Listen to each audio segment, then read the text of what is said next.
জরুরি বিষয় যেটা আমি ভাবলাম যে আপনাদের সাথে আমি শেয়ার করি। দেশের এই আইন শৃঙ্খলা পরিস্থিতি খারাপের পিছনে কিছু কারণ আছে। প্রথম কারণটা হচ্ছে যে আমরা নিজেরা হানাহানির মধ্যে ব্যস্ত, একজন আরেকজনের বিরুদ্ধে বিষোদ্গারে ব্যস্ত। এটা একটা চমৎকার সুযোগ অপরাধীদের জন্য। যেহেতু আমরা একটা অরাজক পরিস্থিতির মধ্যে বিরাজ করছি, তারা খুব ভালোভাবেই জানে যে এই সময় যদি এই সমস্ত অপরাধ করা যায় তাহলে এখান থেকে পরিত্রাণ পাওয়া সম্ভব। সেই কারণে এই অপরাধগুলো হচ্ছে। আমরা যদি সংগঠিত থাকি, একত্রিত থাকি, তাহলে অবশ্যই এটা সম্মিলিতভাবে মোকাবেলা করা সম্ভব হবে। Police, RAB, BGB, DGFI, NSI এগুলো দেশের জন্য অত্যন্ত গুরুত্বপূর্ণ কাজ করেছে অতীতে। খারাপ কাজের সাথে অসংখ্য ভালো কাজ করেছে। আজকে যে দেশের স্থিতিশীলতা, দেশটাকে যে এত বছর স্থিতিশীল রাখা হয়েছে, এটার কারণ হচ্ছে এই সশস্ত্র বাহিনীর বহু সেনা সদস্য, সিভিলিয়ান সবাই মিলে এই অর্গানাইজেশনগুলোকে, অসামরিক, সামরিক সবাই মিলে এই অর্গানাইজেশনগুলোকে এফেক্টিভ রেখেছে। সেই জন্য আজকে সুন্দর, এতদিন ধরে আমরা একটা সুন্দর পরিবেশ পেয়েছি। এর মধ্যে যারা কাজ করেছে, যদি অপরাধ করে থাকে সেটা শাস্তি হবে, অবশ্যই শাস্তি হতে হবে, না হলে এই জিনিস আবার ঘটবে। আমরা সেটাকে বন্ধ করতে চাই চিরতরে, কিন্তু তার আগে মনে রাখতে হবে আমরা এমনভাবে কাজটা করব এই সমস্ত অর্গানাইজেশনগুলো যেন আন্ডারমাইন না হয়।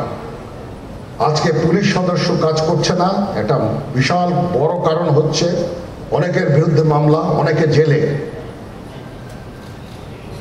RAB, BGB, DGFI, NSI panicked. বিভিন্ন দোষারোপ, খুন ইত্যাদি তদন্ত চলছে। অবশ্যই তদন্ত হবে, দোষীদের বিচারের আওতায় আনতে হবে। এমনভাবে কাজটা করতে হবে যেন এই অর্গানাইজেশনগুলো আন্ডারমাইন না হয়। এই অর্গানাইজেশনগুলোকে যদি আন্ডারমাইন করে আপনারা মনে করেন যে দেশের শান্তি শৃঙ্খলা বিরাজ করবে, সবাই শান্তিতে থাকবেন, এটা হবে না, সেটা সম্ভব না। আমি আপনাদের পরিষ্কার করে বলে দিচ্ছি, এই দেশের শান্তি শৃঙ্খলা রক্ষার দায়িত্ব খালি সেনাবাহিনীর না। 2 লক্ষ পুলিশ আছে, বিজিবি আছে, র্যাব আছে, আনসার বিডিপি আছে, আমার আছে হচ্ছে 30,000 সৈন্য। এদেরকে আমি এই যে একটা বিরাট ভয়েড, আমি এই 30,000 সৈন্য দিয়ে আমি কিভাবে এটা পূরণ করব? 30,000 থাকে, আবার 30,000 চলে যায় ক্যান্টনমেন্টে, আরো 30,000 আসে। এটা দিয়ে আমরা দিন রাত আমরা চেষ্টা করে যাচ্ছি। এখানে যে সমস্ত উচ্ছৃঙ্খল কাজ হয়েছে সেটা আমাদের নিজস্ব তৈরি, এটা আমাদের নিজস্ব ম্যানুফ্যাকচার, আমরা নিজস্ব এইগুলো তৈরি করেছি। এই বিপরীতমুখী কাজ করলে দেশে কখনো শান্তি শৃঙ্খলা আসবে না। এই জিনিসটা আপনাদের মনে রাখতে হবে।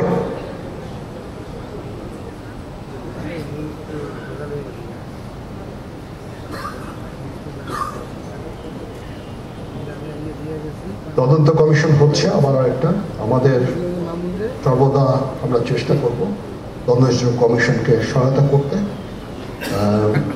যে ধরনের সাহায্য সহযোগিতার প্রয়োজন হয় আমরা করব। আমরা দেশে একটা ফ্রি, ফেয়ার অ্যান্ড ইনক্লুসিভ একটা ইলেকশনের জন্য দিকে ধাবিত হচ্ছে, এবং তার আগে যে সমস্ত সংস্কার করা প্রয়োজন অবশ্যই সরকার সেদিকে খেয়াল করবেন। আমি যতবারই ডক্টর ইউনূসের সাথে কথা বলেছি, he completely agrees with me. There should be free, fair and inclusive election, and that election should be within December or close to that. যেটা আমি এর প্রথমেই বলেছিলাম যে 18 মাসের মধ্যে একটা ইলেকশন। আমার মনে হয় যে সরকার সেদিকেই ধাবিত হচ্ছে। ডক্টর ইউনূস যথাসাধ্য চেষ্টা করে যাচ্ছেন এই দেশটাকে ইউনাইটেড রাখতে, কাজ করে যাচ্ছেন।